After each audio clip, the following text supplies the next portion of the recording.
Now, there are some critics who contend that we are scared to show the original hypocephalus as Joseph Smith had it in the Egyptian alphabet and grammar. And that, of course, is completely ludicrous. Let me dispel Les Smith right now by showing you the original hypocephalus. But there's something interesting to note here. You can see it's incomplete. It's not perfectly drawn around the rim here.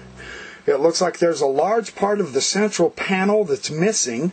These lines here don't match up to those lines. It's kind of sloppy. Part of the staff on this figure is missing. This whole upper quadrant here is completely gone. It's all blank. And some of the writing here, none of that's there hardly. Several figures in the rim itself is missing. So this is a pretty incomplete hypocephalus as we have it. This was the first hypocephalus in America that we know of for the first 100 years, 1835. That's what it looks like before Reuben Hedlock and Joseph Smith made it look like a complete hypocephalus and completed all the figures and all that. And in that there is a very, very interesting story. Here they say we try to hide the evidence that we have problems with our hypocephalus. So let me put that silly myth to rest also. We're well aware that this side of the rim was not supplied with hieroglyphic writing, but this is hieratic writing from some of the papyri. And then some of these figures here have hieratic writing. Interestingly enough,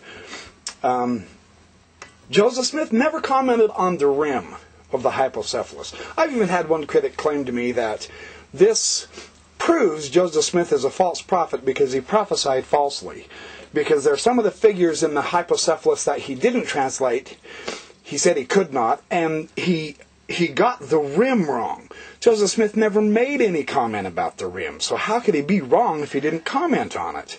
And as far as false prophecies, if Christians don't understand the true nature of prophecy better than that, then they are in trouble. There is no prophecy involved with this hypocephalus. It's an explanation of an ancient Egyptian document that came into Joseph Smith's possession.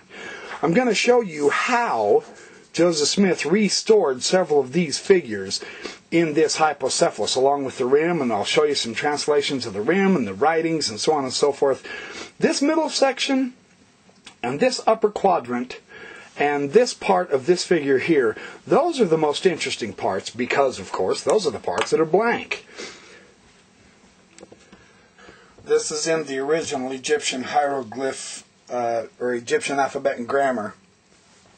You see that these moon and sun discs on these baboon bodies, they've been put together pretty darn good in the restored Joseph Smith one. They are right where they belong according to other hypocephali. This one you can see is so completely damaged it doesn't even look like a moon and sun disc. And on this one the disc has shifted over to where it's on the baboon's body. His head's way over here.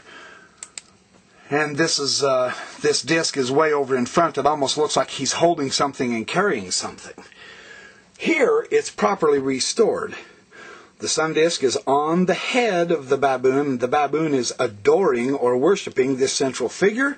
And on this side, you see the same principle, the sun disk and the baboon worshipping the central figure. You can see this interesting two-headed ram. You can see the ram's horns. This two-headed figure with the restoration is really interesting because there's absolutely nothing here. We don't even know what this is. For all they know, for all Joseph Smith knew, that could be representation of mountains. How would he have known if it was a central figure? A deity, a two-headed deity to boot. And then he's got little deals coming out of his shoulders.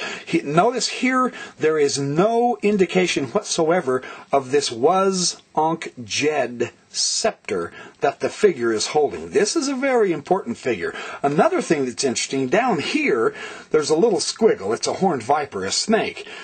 It's here, but on this side, that horned viper is not showing, but Joseph Smith puts it here.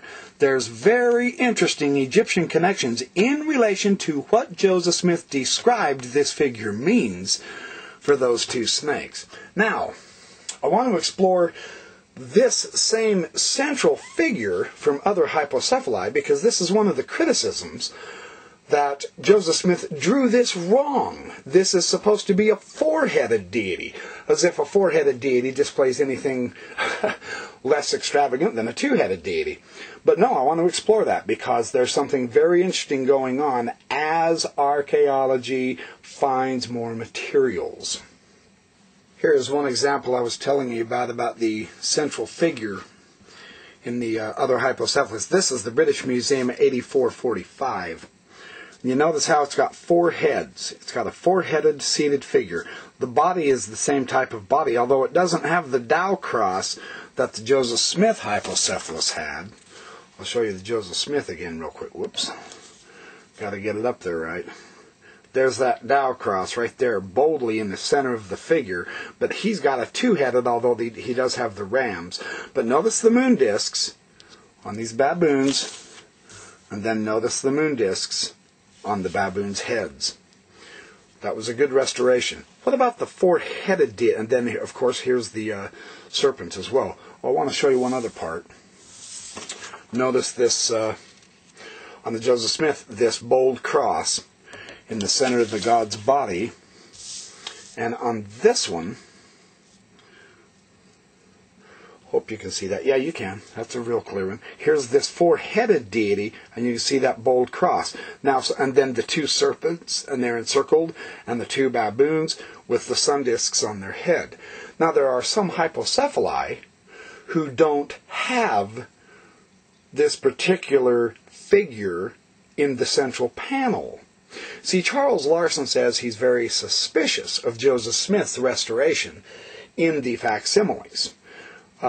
He's trying to bring out the fact that him being suspicious means there's some kind of a problem, because it should have been drawn a different way.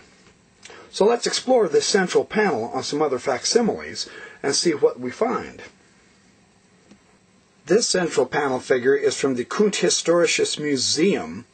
You can see it's got a four-headed deity with the Dow cross. He's the seated deity. He's got the scepters. He's got the baboons. Whoops. With the sun and moon discs. But look at this elaborate, ornate crown on this deity.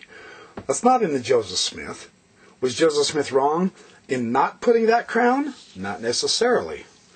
Look at this one. This one's from the Cairo Museum. It's very interesting. It's got the four-headed deity.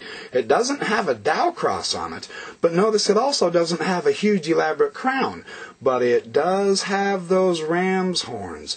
Those ram's horns identify this as Knum Re very powerfully. And he's usually in the center of other hypocephali. But let's take a look. There are always exceptions.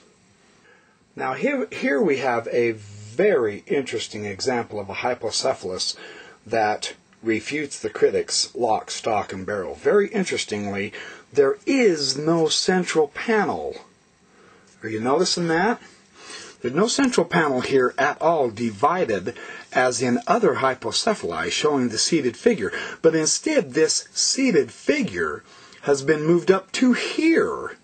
There's the seated figure, but he's not four-headed. He's two-headed. He's two-headed and he has some kind of a crown. So there's your two-headed seated deity. Now granted, the four-headed figure is by far the more popular one among most hypocephali. That's not a problem. But to say that only a four-headed deity is correct in the central panel for it to be an accurate hypocephalus, that's fundamentally false. This Walter Nash papyrus, this Walter Nash hypocephalus, has no central panel, and they've moved the deity up to here. It's got a different number of compartments than some of the other hypocephali. Take this one, for instance. A lot of the hypocephali are damaged. So this one you can see is damaged. Now here's this seated deity here in the central panel. I mean, he is a four-headed deity. It looks like the crown is damaged here, but notice this. He doesn't have just one baboon on either side of him. He has 1, 2, 3, 4, and then supposedly 4 more over here. There's 8 baboons. Does that make Charles Larson suspicious of this one? Because this one has 8 baboons, and this one has moved the central seated figure up to here, and we don't know what these figures are. They're hard to tell. Perhaps baboons, but there's a different number of baboons in there than in others. there's always variations in the hypocephali.